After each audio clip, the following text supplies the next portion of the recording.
नमस्कार. कोल्हापूरच्या ज्योतिबाच्या मंदिरात पुजाऱ्याकडून भाविकांना मारहाण.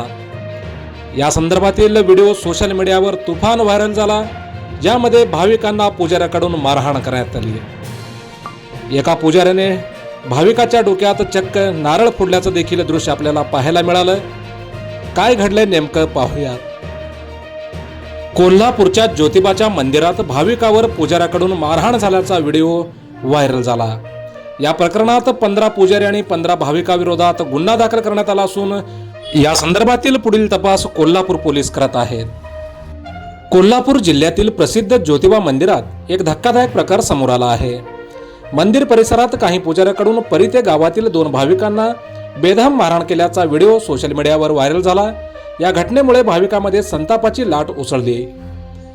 कोल्हापूर जिल्ह्यातील ज्योतिबा मंदिरात काल परिते गावातील काही नागरिक दर्शनासाठी गेले होते.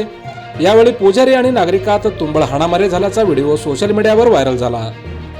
ज्योतिबा मंदिरात 15 ते 20 पुजाऱ्यांनी मिळून 2 भाविकावर लाथाबुक्क्यांनी हल्ला केल्याचा प्रकार उघडकीस आला आहे. व्हायरल झालेल्या व्हिडिओमध्ये संबंधित पुजारी भाविकांच्या अंगावर अक्षरशः तुटून पडल्याचे दिसत आहे.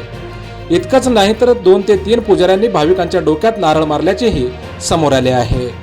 ही मारहाण नेमकी कोणत्या कारणावरून झाली याबाबत अद्याप स्पष्टता नाही. तर एका बाजूला काही नागरिक मद्यप्राशन करून हुल्लडबाजी करत असल्याचा आरोप करण्यात आला आहे. तसेच देवकार्यात आणि देवाच्या छबिनासोबत छेडछाड केल्याच्या प्रकरणातून ही मारहाण झाल्याचे सांगितले जात आहे. तर दुसरीकडे पुजाऱ्यांनी अरेरावी करत भाविकांना मारहाण केल्याचे देखील सांगण्यात येत आहे. या प्रकरणात परिते गावातील भाविकांना पुजाऱ्यांनी मारहाण केल्यामुळे गावकरी आक्रमक झाले आहे. या प्रकरणी ते देवस्थानला या संदर्भात जाब विचारणार देखील आहेत.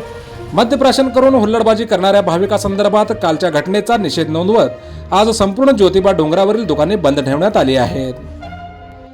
मात्र कालच्या या घटनेनंतर कायदा आणि सुव्यवस्थेचा प्रश्न पुन्हा एकदा उपस्थित झाला आहे. या प्रकरणी कोडोली पोलीस ठाण्यात 15 पुजारी आणि 15 भाविकाविरोधात गुन्हा दाखल करण्यात आला आहे. सध्या पोलिसांकडून या प्रकरणाचा सखोल तपास सुरू आहे.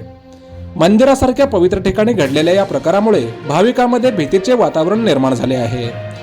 या प्रकरणात दोषीवर कडक कारवाई होणार का याकडे सर्वांचे लक्ष लागले आहे.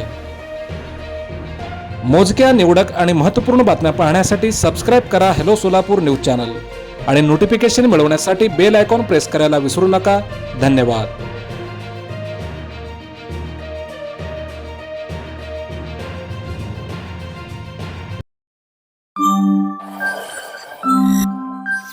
Thank you.